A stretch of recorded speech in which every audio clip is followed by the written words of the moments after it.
Your Highness, Madame Adana began, forcing a smile, I'm afraid Nneoma is quite busy with her chores.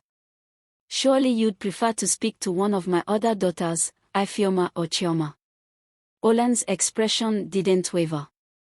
Thank you, Madame Adana, but I wish to speak to Nneoma. Madame Adana hesitated, her smile faltering. She turned to Nneoma, her eyes flashing with warning. Go inside, Nneoma. Now. But before Nneoma could retreat, the prince spoke again, his voice firm yet kind. Nneoma, will you step out and speak with me? The villagers gasped in unison. This was no simple request, it was a direct order. Nneoma looked at her stepmother, then at the prince. She knew there would be consequences for disobeying Madame Adana, but the look in Prince Olan's eyes gave her courage. Yes, my prince, she said softly, stepping forward. The crowd parted to let her through. Madame Adana glared at her, but Nneoma kept her gaze on the ground as she walked toward the prince. When she stood before him, he gestured for her to follow him to a quieter corner of the compound. I'm sorry for the scene, Olan said once they were alone. I didn't mean to cause you any trouble. Nneoma shook her head. It's not your fault, my prince. I'm just surprised you would want to speak to me. Olan smiled. Why wouldn't I? You seem kind, hardworking, and genuine. I don't meet many people like you. Nneoma's cheeks flushed. Thank you, my prince. I wanted to ask you something, Olan continued, his tone serious. Would you consider attending a gathering at the palace tomorrow? I'd like to get to know you better. Nneoma's eyes widened. The palace.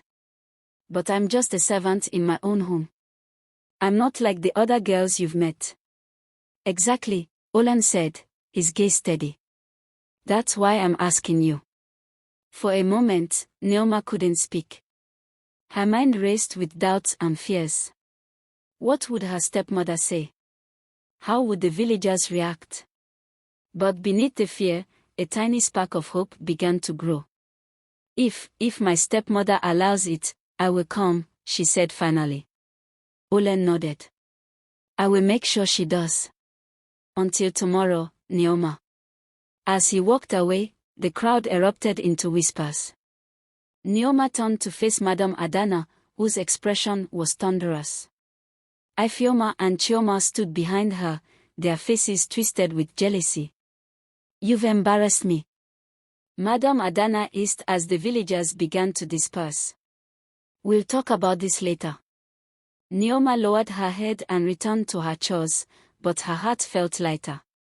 For the first time, she allowed herself to dream of a life beyond her stepmother's shadow.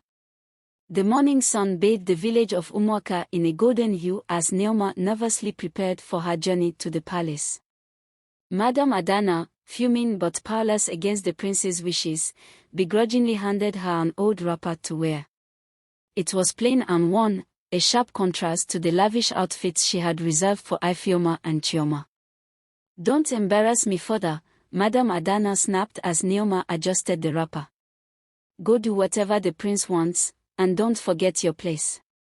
Nneoma nodded silently, too excited to let her stepmother's words dampen her spirits. She tied her scarf neatly, grabbed the basket she had prepared with fresh fruits as a gift, and began the walk to the palace. The villagers watched her with a mix of curiosity and envy. Whispers followed her every step. How did someone like Nneoma catch the prince's attention? She must have bewitched him. There's no other explanation. But Nneoma ignored them, her heart focused on what lay ahead. The palace gates loomed tall and majestic, guarded by soldiers in gleaming uniforms. As she approached, one of the guards stepped forward. Are you Nneoma? He asked, his tone formal. Yes, she replied, clutching her basket tightly. Follow me. The guard led her through the grand gates and into the palace grounds. Nneoma's breath caught as she took in the beauty around her, manicured gardens, fountains that sparkled in the sunlight, and towering walls adorned with intricate carvings. it was like stepping into another world. Prince Olan awaited her in a shaded courtyard, dressed in a simple but elegant tunic. He smiled warmly as she approached. "Nneoma, I'm glad you came," he said, his voice as kind as she remembered. "Thank you for inviting me, my prince," she replied, bowing slightly. He gestured for her to sit on a cushioned bench beneath a flowering tree. "You don't have to be so formal today. I want to get to know you, the real you." Nneoma hesitated but eventually sat down, her hands folded neatly in her lap. Olan began asking her questions about her life, her family, and her dreams. At first, she answered cautiously, unsure of how much to reveal. But as the conversation flowed, she found herself relaxing. She told him about her late parents, how her stepmother had taken her in but treated her as little more than a servant. She spoke of her love for weaving and how she often dreamed of one day selling her own fabrics in the market.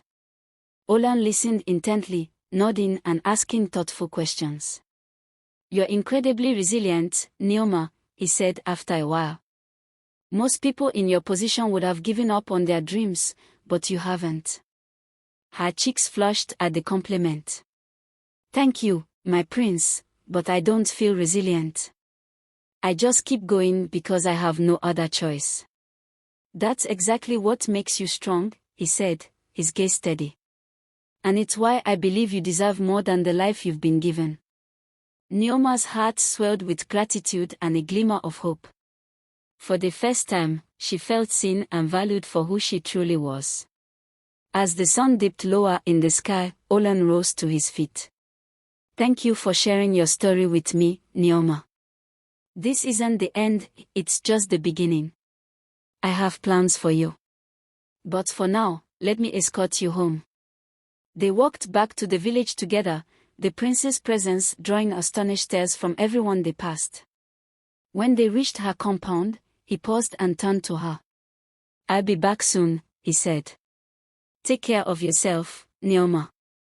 As he walked away, Nneoma stood at the gate, her heart filled with a mixture of joy and uncertainty. Whatever lay ahead, she knew her life was about to change in ways she could never have imagined. The news of Nneoma's visit to the palace spread like wildfire through the village. Every corner of Umuoka buzzed with speculation. Some admired her for her sudden rise to prominence, while others, like Ifeoma and Chioma, burned with jealousy. Madam Adana's wrath was uncontainable. "How dare you bring such attention to this household?" she spat at Nneoma. "Do you think you're better than my daughters now?" Nneoma kept her head low, enduring the scolding in silence. Deep down, she held on to the memory of Prince Olan's kind words. They were a shield against her stepmother's anger. The next day, a messenger from the palace arrived with an invitation for Nneoma to attend a royal feast. It was to be a grand event with nobles from across the kingdom. Madam Adana tried to argue, insisting that Nneoma wasn't fit for such an occasion, but the messenger's firm stance left no room for debate. With no fine clothes to wear, Nneoma worked tirelessly to weave a simple yet elegant fabric for herself. Her fingers moved deftly, pouring her hopes and dreams into every thread. By the time the feast approached, she had crafted a modest yet stunning outfit that reflected her resilience and creativity. At the feast, Nneoma felt out of place among the glittering gowns and elaborate jewelry of the nobles. But Prince Olan's reassuring smile eased her nerves. He introduced her to the guests, speaking highly of her strength and character. For the first time, Nneoma felt like she belonged. As the evening progressed, Olan stood to address the gathering. "In my search for a future queen, I have met many women, but one stands out, not because of her wealth or status, but because of her heart, strength, and authenticity." The room fell silent as he turned to Nneoma. "Nneoma, will you join me as my partner, not just in the palace, but in life?" Gasps echoed through the hall. Nneoma's hands trembled as she rose to her feet. "Yes, my prince. I will." The hall erupted in applause, though not all claps were genuine. Lady Amoka, a wealthy noblewoman, and others glowered, but Nneoma didn't care. She had overcome countless trials to reach this moment. The days leading up to Nneoma and Prince Olan's wedding were filled with preparation and excitement. Villagers and nobles alike marveled at how a humble girl from Umuoka had won the heart of the kingdom's prince. Nneoma, once overlooked and mistreated, now found herself at the center of a grand celebration. Madam Adana, though reluctant to admit it, began to treat Nneoma with more respect. Ifeoma and Chioma, however, sulked in the shadows, their jealousy preventing them from joining the festivities. Ever kind, Nneoma invited them to participate, hoping to bridge the rift. "This is a happy time for all of us," she told them gently. "Let us move forward together." The wedding day arrived, and the palace shone brightly with decorations of gold and green. Nneoma, dressed in a gown she had designed herself, walked down the aisle with her head held high. Her steps were steady, her heart full of joy. Prince Olan waited for her at the altar, his gaze filled with pride and love. As they exchanged vows, the hall erupted in cheers. The villagers of Umuoka, seated among the nobles, celebrated as though one of their own had risen to the stars. Nneoma's story had become a source of inspiration for all. After the ceremony, Prince Olan addressed the crowd. "Nneoma has taught me the value of humility, resilience, and love. Together, we will rule not with power, but with compassion and understanding."